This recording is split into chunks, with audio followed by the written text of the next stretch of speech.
You know what's wild? For years, people whispered it. Some joked about it. Others outright denied it. But now, there's no denying anything because the proof just hit the internet and Drake's entire image is crumbling from the inside. His most trusted collaborators, they're not just writing his songs, they're leaking the blueprints. And Drake, he's caught with the mic in his hand and somebody else's words in his mouth. This isn't just another ghostwriting rumor. This is confirmation, and the timing couldn't be worse. Drake has always sold the story of versatility. Rap, R&B, dancehall, Afrobeat, drill, whatever wave is popping.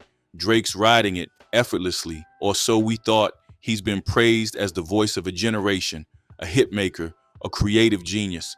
But crack started to show years ago, back when Meek Mill lit the first match and accused him of using ghostwriters. The term Quentin Miller became forever stamped in hip-hop history. Back then, fans gave Drake the benefit of the doubt. Maybe he had a little help, maybe it was just a chorus or two. But 2024, this isn't the same situation. This isn't a distant rumor. This is someone from inside his trusted circle, handing the public a reference track that strips everything bare.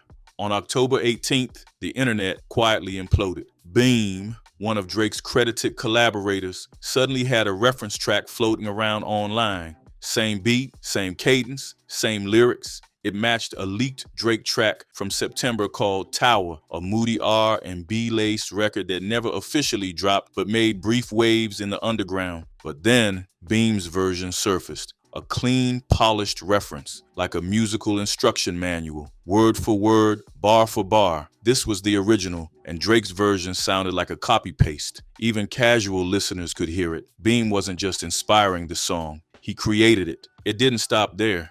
Digging deeper, fans realized those exact lyrics had shown up elsewhere. A lesser-known rapper named Wolfface Joey had already released a song earlier in the year with the same BEAM written lyrics. Same flow, same tone, same DNA. Now think about that. This wasn't Drake handing off a throwaway track. This was BEAM creating something, shopping it around, and multiple artists recording it. And Drake, he just happened to put out a version too. Let's be real, this wasn't inspiration. This was manufacturing, like screenwriters selling scripts to different actors. And Drake's team got caught in the act. If you thought this was just a one-off, think again. Because what we're dealing with here isn't just a leaked reference track. It's the unraveling of a pattern, one that points to something much bigger, much more deliberate, and far more embarrassing. Here's what really shook people. The leaked Drake song, Tower, didn't just mirror Beam's reference track. It wasn't just similar,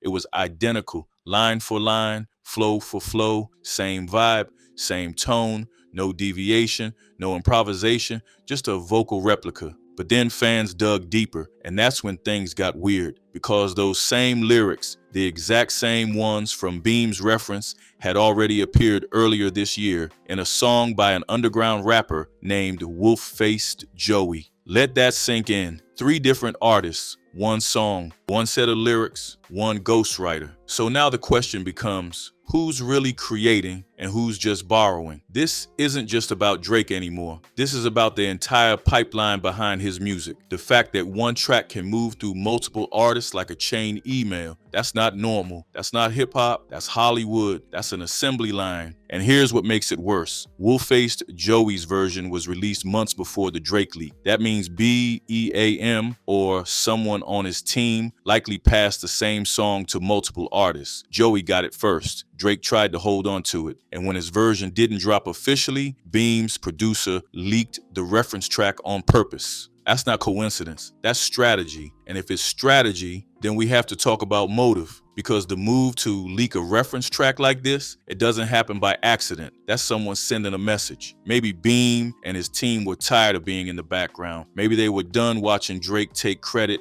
praise, and paychecks for work they crafted. Or maybe, and this is the scarier possibility, maybe Drake promised them more and delivered less. So instead of staying silent, they exposed the truth. And the fallout is bigger than anyone expected, because now fans are looking back at other tracks, noticing the exact same patterns, same melodies, same cadences, same flows, but the voices change. Drake might be the one on the final cut, but the original, it sounds a lot like someone else every single time. And if one track like Tower is floating between artists like this, you can bet there are dozens more. This isn't creative inspiration. This isn't homage. This is musical recycling. This is a factory system, one that turns emotion, storytelling, and artistry into a transaction. A plug-and-play music model where the most famous face in the room gets the final version while the real creators remain invisible. So when people say Drake is the most consistent artist of the decade,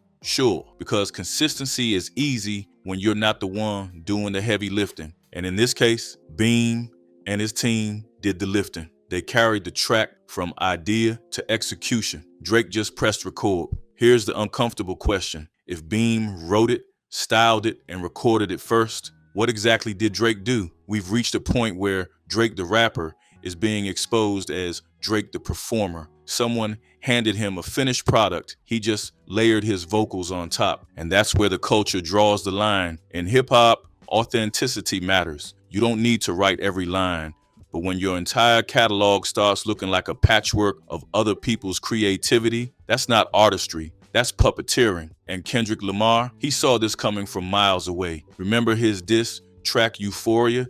He called Drake out for needing BEAM right next to him, like he couldn't step into the ring alone. Now that line feels less like a metaphor and more like a warning. If BEAM wrote the lyrics, structured the flow, recorded the melody, and Drake simply mimicked it, then what exactly did Drake do? This isn't collaboration. This isn't inspiration. This is duplication. We're not talking about a hook or an idea Drake flipped in his own way. We're talking about a finished song blueprint, and Drake just recorded over it like a session singer following a guide. And that right there is the identity crisis. Because now the question is no longer, does Drake have ghostwriters? The question is Drake actually an artist at all? Think about what the word artist means. In hip hop especially, artists tell their story. They use their voice, their pain, their pen. They build something original, even if it's flawed. That's what makes it real. But Drake, he's not even pretending anymore. He's performing someone else's ideas. He's rehearsing melodies crafted by writers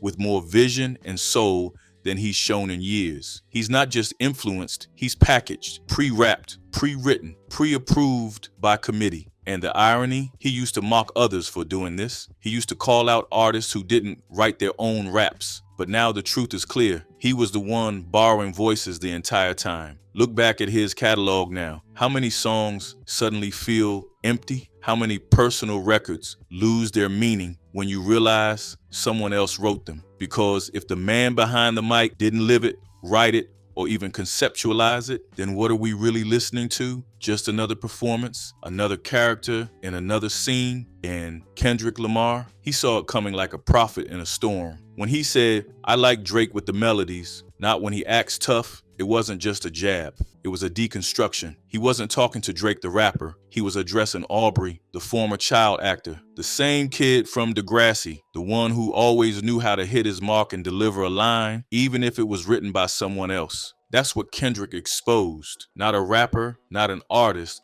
but an actor hired to play the role of a rapper, an entertainer in a costume of credibility. And when Kendrick started calling him Aubrey in those diss tracks, that wasn't just personal, it was surgical. He peeled away the mask, he erased the brand name, and reminded us all that behind Drake was just a man reading someone else's lines. And now, with Beam's reference track out in the open, it's not speculation anymore, it's evidence. Audio proof that Drake isn't writing the songs he's performing. He's not even co-piloting the ship. He's just the voice on the intercom, reading the script someone handed him. So when fans say Drake's the most versatile artist ever, let's be honest, of course he is. He's had a different writer for every genre, and maybe that's the biggest illusion of all. Sometimes it only takes one file to expose an empire. And on the morning of October 18th, that file hit the internet, quietly at first, a whisper, a ripple in the underground. But by nightfall, it was a tsunami tearing through everything Drake built. A reference track, clean, polished, and unmistakably recorded by BEAM, surfaced online. And anyone who pressed play knew instantly, this wasn't a rough idea. It wasn't a demo or scratch vocal. This was the exact structure of a Drake song already leaked a month earlier called Tower. Let's break that down. Drake's Tower had quietly slipped into the digital underground in September. It wasn't an official release, more like a test balloon, one of those "how did this get out" tracks that fans pass around like contraband. But when the BEAM reference dropped, everything changed. The lyrics, word for word, the cadence, identical, the beat, same pocket, same tempo. Even the emotional tone of the delivery was indistinguishable, almost like Drake had traced over BEAM's performance like a stencil. Now, for those who don't live in the studio or behind the boards, let's be crystal clear. A reference track is the skeleton of a song. It's not just a melody idea or a catchy hook. It's a complete roadmap. The tone, the vibe, the lyrics, even the vocal inflection is what a songwriter or ghostwriter gives to the performing artist so they can follow it line by line. Think of it like this. If a rapper's verse is a painting, the reference track is the sketch underneath. And in this case, BEAM did more than sketch it. He painted the whole canvas. Drake just signed his name in the corner. And that's what stunned everyone, because Drake isn't just using reference tracks, he's relying on them. This wasn't a collaborative back and forth. It was one-way traffic. BEAM built the house. Drake moved in and acted like he built it from scratch. And that's where it stops being music and starts being fraud. Because once you listen to the BEAM version, it becomes impossible to unhear it. Drake's version suddenly sounds hollow, like a secondhand suit that doesn't quite fit. He's following the rhythm. Yes, he's singing the notes, sure, but the feeling, the authenticity is not there. And that's when fans start asking the dangerous question. If this song is like this, how many others are too? Because if Beam can be heard giving this level of detail to a Drake song, then how many of Drake's deep cuts, melodic experiments, or emotional records were actually someone else's emotions? Worse yet, the leak didn't just appear out of nowhere. It came from BEAM's own team, reportedly uploaded by his producer. This wasn't a hack, this was an inside job. And that's what made it even more damning, because when reference tracks leak from within, it's usually not by mistake. It's out of frustration, out of betrayal, out of someone in the background saying, "You're not going to take credit for my work without consequences." This wasn't just about one song. This was someone pulling the curtain back on the entire operation. And the message was loud and clear. Drake doesn't create the magic. He rents it. He's not the magician. He's the man on stage, reading the script, hoping no one notices the strings behind him. And on October 18th, those strings snapped, one reference track at a time. The truth is, this system has been in place for years. Big name artists operating like brands, not creators. Behind every hit, a team, writers, producers, consultants, stylists, marketing experts. But hip-hop was never built on that model. The culture was rooted in voice, perspective, struggle, and that's what makes this leak so devastating. Drake didn't just get caught using help. He got caught letting others dictate the sound, story, and soul of his music. Even unreleased tracks are being exposed, and not by hackers, but by his own people. If Beam or his producer dropped that reference on purpose, we're not just looking at a leak. We're looking at a fracture inside OVO. Drake's reputation as an artist, not just a pop star, is on the line. This wasn't a feature. It wasn't a collaboration. This was a song that appeared fully formed by someone else. It's the difference between writing your story and reading someone else's script. And it raises the question, how many more songs in Drake's catalog came from the same pipeline? Already, fans are pointing to other suspicious moments, from No Face to What Did I Miss? Songs that echo Beam's writing style. Even Kendrick seemed to catch on, choosing to call him Aubrey, not Drake, peeling back the stage name to expose the actor underneath. And maybe that's the biggest truth of all. Drake isn't a rapper, he's an actor, performing what the writers hand him. What started as whispers has exploded into confirmation. The reference tracks, the recycled lyrics, the leaks from inside his own camp. Drake is no longer the mysterious, versatile hitmaker. He's the face of a machine, and the seams are splitting in front of our eyes. And the scariest part for OVO, this might just be the beginning, because if Beam and his team felt bold enough to leak this now, what else is sitting in someone's Dropbox waiting to be dropped? And if fans start demanding realness again, where does that leave an artist who's been acting the entire time? Let me know what you think in the comments. Was Drake always just a performer pretending to be a creator? Or is this just the reality of modern music and we've all been pretending not to see it? Hit that like button if you think this is only the start. Subscribe for more exposés that peel the curtain back on your favorite artists, because behind the fame, some of these stories are just getting started.